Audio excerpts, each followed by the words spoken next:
Toutes les femmes viennent vers moi pour quémander mon aide. Vous êtes tous pareils. Vous êtes juste là pour de l'argent. Ah, vas-y, dis-nous franchement, Yerim, c'est quelle femme qui t'a brisé le cœur? Quelle femme t'a laissé avec un lourd gourmand comme ça, au point d'en détester toutes les autres? Dis-nous, parce qu'il y a forcément une explication, les gars. Pourquoi Yerim est-il aussi odieux avec les femmes, alors qu'avec sa propre sœur, c'est un ange, hein? Parce qu'on l'a vu dans cet épisode-là. Quand il s'agit de sa sœur, c'est une autre histoire. Yerim est totalement différent. Est-ce qu'il s'est d'ailleurs déjà demandé si les femmes qu'il ramenait chez lui, là, n'étaient pas les sœurs de quelqu'un d'autre, hein, Yerim? Comment est-ce que tu réagirais si on traitait ta sœur de la même façon que tu traites la sœur des autres? Lika, je te veux ce soir dans mon lit. C'est parti les gars, plongeons dans les épisodes 3 et 4 du Goût des sentiments. Et dans cette vidéo, je vais également annoncer le gagnant ou la gagnante du jeu concours. Vous étiez beaucoup à participer, beaucoup à avoir la bonne réponse. Mais comme vous le savez, il ne nous faut qu'un seul gagnant. Mais ne vous inquiétez pas, il y en aura d'autres, hein, des jeux concours.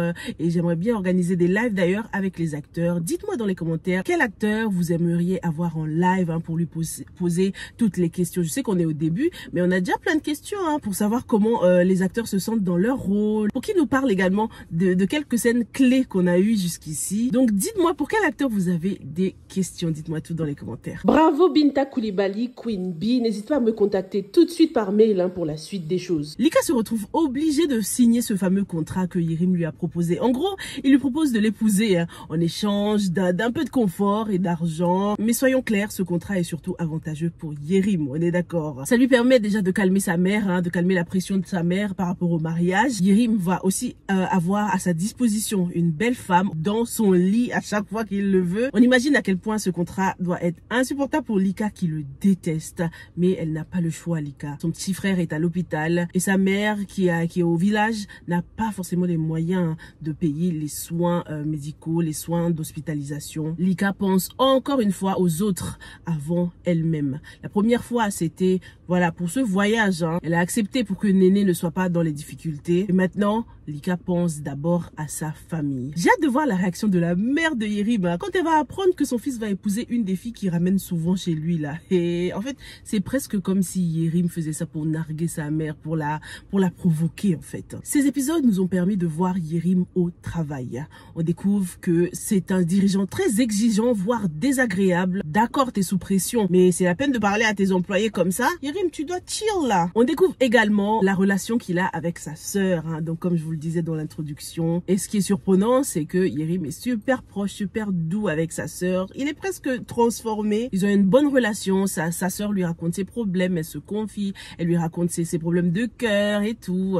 Yerim n'hésite pas à féliciter sa sœur. Il joue bien le rôle, hein, de grand frère. C'est lui le grand frère, hein, je me trompe pas. Yerim est un autre homme avec sa sœur, hein. Il a ce côté sensible. Yerim peut être plus humain qu'il aurait cru. Parlons de sa sensibilité, son humanité. On sent bien que les sentiments commencent à naître dans le cœur de Yerim. Il commence à développer des petits sentiments pour Lika parce que quand elle a refusé de signer ce contrat-là et qu'elle est partie pendant 3 mois, il n'a pas arrêté de penser à elle et il a même tenté de la retrouver, hein, puisque Babacar l'a appelé tout de suite pour lui dire où elle se trouvait. Vu son ego, il n'avouera jamais rien à Lika. Ça c'est sûr, en tout cas pas à ce stade de la série, jamais de la vie. Alors parlons de Bokar et Assia. La relation entre Bokar et Assia prend forme petit à petit. Ils apprennent à se connaître et Bokar avoue même qu'il est attiré par Assia. Mais il hésite à se lancer à cause de leurs différences sociales, quoi. Au moins il est réaliste. Un peu trop même d'ailleurs, limite fataliste, hein, Bokar là. Certes, il sait qu'il ne pourra pas forcément offrir une vie idéale à Assia, la vie qu'elle mérite. Mais ça lui rend un peu trop fataliste, je trouve. Il a une vision du monde très marquée par la dure réalité des choses. Il a peur de lui faire du mal à Assia, peur de la blesser, mais de se blesser lui-même aussi, hein. Parce qu'on dirait qu'il a déjà eu le cœur brisé, hein. On découvre qu'il avait déjà une femme, il a déjà été marié et il a même un enfant, une fille. Oh là là, cette partie m'a tellement touchée, les gars.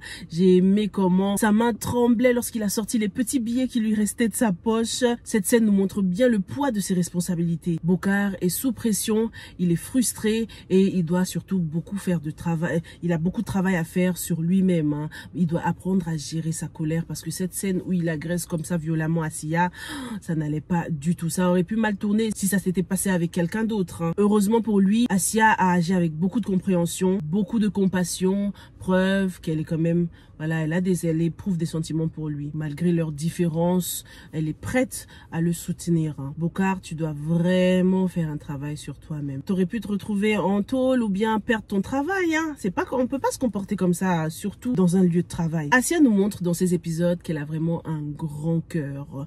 Elle nous le montre avec le cas de Bokar, mais également avec Aïcha, qu'elle n'hésite pas du tout à aider dès qu'elle la voit en difficulté, quoi. On voit une belle amitié naître entre les deux femmes d'ailleurs. Dès leur première rencontre, il y a eu une vraie connexion. Elles se sont tout de suite confiées l'une en l'autre. Assia n'a pas hésité à donner des conseils à Aïcha. On sent que leur amitié va être vraiment une belle amitié bien forte. Du côté de Aïcha, on découvre que les choses se sont accélérées dans son foyer. Aïcha est enceinte.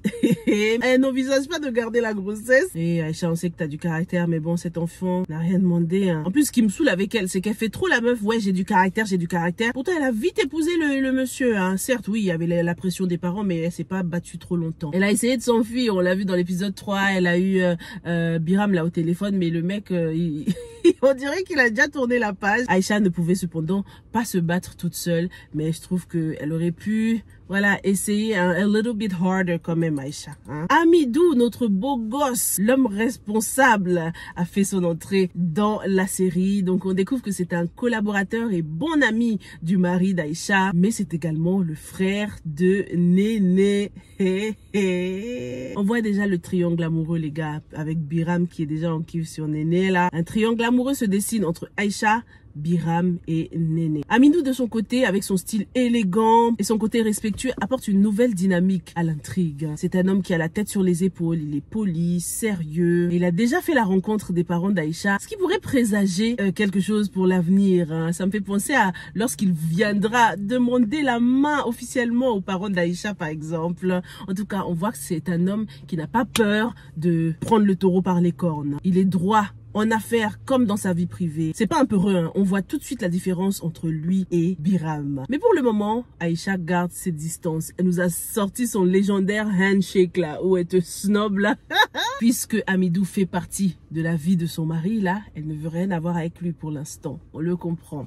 J'aime bien Hamidou aussi parce qu'il débarque avec cette tenue jaune. Le jaune qui ici a une connotation très très positive. On sait qu'il sera un point positif dans la vie d'Aïcha. On va analyser le jaune avec ses côtés positifs pour l'instant parce qu'il peut aussi signifier la maladie et beaucoup de choses négatives, mais avec Hamidou on sent que ce sera du positif. Qu'est-ce que vous en dites? Est-ce qu'il y aura des surprises? J'espère qu'il n'est pas malade et qu'il va perdre la vie, un truc comme ça là. Et Hamidou, faut pas nous faire ça, tu es une figure d'espoir là pour l'instant. En tout cas, ce qu'on retient de ces deux épisodes là, c'est qu'il ne faut pas juger trop vite les filles faciles qu'on voit, parce qu'elles ont toute une raison de faire ce qu'elles font. Elles font des choses, elles prennent des décisions qu'on ne comprend pas toujours, mais derrière chaque décision, il y a une histoire, il y a une réalité et il y a surtout des sacrifices. Alors ne jugeons pas ces filles sans connaître leur contexte. Voilà ce que j'avais pour vous pour ces deux épisodes magnifiques de la semaine. Dites-moi ce qui vous a le plus touché. Est-ce que ce sont les sacrifices de Lika? Est-ce que c'est la situation de Bokar qui se bat malgré tout? Ou est-ce que c'est Aïcha qui se retrouve vraiment piégée dans cette prison dorée? Dites-moi tout et on se retrouve sans faute